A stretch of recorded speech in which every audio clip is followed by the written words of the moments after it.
tirando algumas dúvidas da palavra de Deus, no meu entendimento,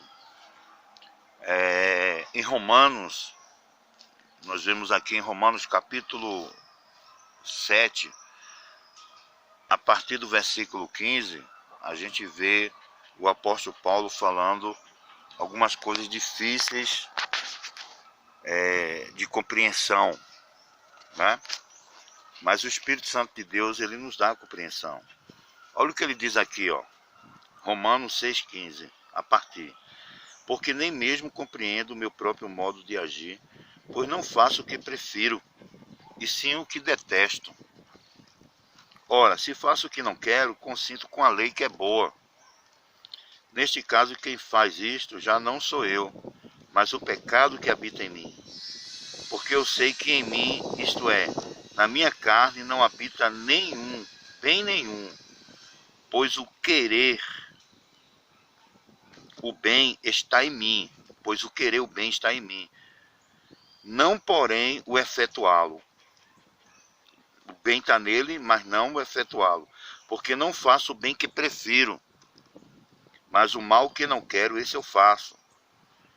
Mas se eu faço o que não quero, já não sou eu quem o faz, e sim o pecado que habita em mim. Então, ao querer fazer o bem, encontro a lei de que o mal reside em mim. Porque no tocante ao homem interior, tenho prazer na lei de Deus, mas vejo nos membros outra lei, que guerreando contra a lei na minha mente, me faz prisioneiro da lei do pecado que está nos meus membros. Desventurado homem que sou, quem me livrará do corpo desta morte? Né? Aqui, irmãos, se você vê no capítulo 7, né, no início está falando sobre casamento, mas depois, a partir do versículo 7, está falando sobre a vida de Paulo, como era dentro do regime da lei. E dentro do regime da lei, ele está falando que a vida dele era assim. O que ele queria fazer, ele não fazia de bem, não efetuava. Mas o mal que ele não queria fazer, ele fazia. Ele está falando aqui quando ele vivia debaixo da lei. Tanto é que no início do capítulo 8, ele diz que agora, pois, já nenhuma condenação há para os que estão em Cristo Jesus, nosso Senhor. Aqui ele está falando sobre o processo de novo nascimento, né? Que a pessoa deixa de viver da lei, né, para viver da graça. E na verdade a graça, ela o próprio Senhor Jesus, ele diminuiu os mandamentos de 10 para 2, né? Que o primeiro é amar a Deus sobre todas as coisas, sobre todo o nosso entendimento, toda a nossa mente, toda a nossa alma, e amar o próximo como a si mesmo. Se você conseguir, né, depois de nascer de novo, né, que você vai ter possibilidade, com a força, com a intercessão do Espírito Santo, com a consolação dele, com o conforto dele, nosso melhor amigo, o doce Espírito Santo, né, você vai ter possibilidade de amar a Deus sobre todas as coisas. Você amando a Deus sobre todas as coisas, os outros 4 mandamentos que ficou, você vai obedecer tranquilo, através do Espírito de Deus. Amar ao próximo como a si mesmo, que são os nossos deveres para o nosso próximo, né? Então, os outros 4, né, que restaram, eles vão ser obedecidos tranquilamente, porque o Espírito Santo de Deus está sobre você. Para terminar essa reflexão, olha só o que o próprio apóstolo Paulo fala. Ele está fazendo aqui um divisor de águas de quem vivia pela lei e agora quem está vivendo pela graça. Ele está dizendo no capítulo 8, no versículo 7, 8 e 9 de Romanos. Olha, por isso o pendor da carne é inimizade contra Deus, pois não está sujeito à lei de Deus, nem mesmo pode estar. Portanto, os que estão na carne não podem agradar a Deus. Vós, porém, não estáis na carne, mas no Espírito. Olha só como mudou o discurso dele. Se de fato o Espírito de Deus habita em vós, e se alguém não tem o Espírito de Cristo, esse tal não é dele, né?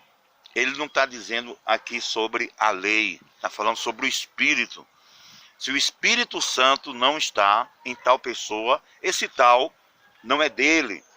Aí você pula do capítulo 8, do versículo 7, 8 e 9, para o versículo 14, que diz assim, ó, pois todos os que são guiados pelo Espírito de Deus são filhos de Deus. Não está dizendo guiado pela lei, guiado pelo Espírito de Deus, que nasceu de novo. Porque não recebeste o espírito de escravidão, como ele estava dizendo no capítulo 7, para viverdes outra vez atemorizados, mas recebeste o espírito de adoção, baseados no qual clamamos Abba, Pai, que significa papai. Abba significa pai. Abba, pai, então pode chamar ele de papai. O próprio Espírito testifica com o nosso espírito que somos filhos de Deus. Quando a gente nasce de novo, o corpo permanece o mesmo. Eu continuei, né, com as mesmas características, meu corpo. A minha alma, que é a minha mente, precisa ser renovada. Mas você nasce de novo porque o seu espírito está morto pelos vossos delitos e pecados. Aí você recebe a Jesus e nasce de novo.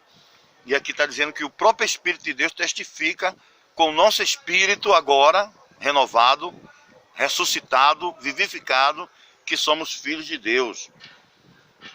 E está dizendo aqui, ora, se somos filhos, também herdeiros, herdeiros de Deus e co-herdeiros com Cristo. Se com ele sofremos, também com ele seremos glorificados. Aleluia. Glória a Deus, pastor. Amém, meu querido? Então, veja bem, se com ele sofremos, o evangelho, né, de Nutella, o evangelho triunfalista, né, da teologia da prosperidade, meu irmão, é tudo baboseira, é tudo heresia, apostasia, é tudo seita, tá?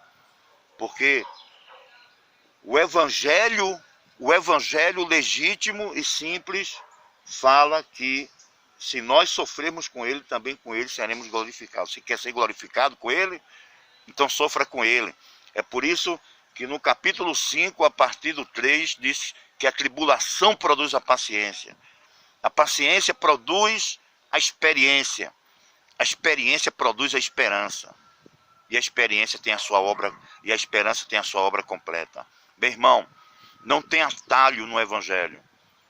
Não tem desvio de conduta na palavra de Deus. Tudo pode se modernizar. Tá? Tecnologia, roupa, moda, tudo, menos a palavra de Deus. Ela continua a mesma. Ela não muda. Amém?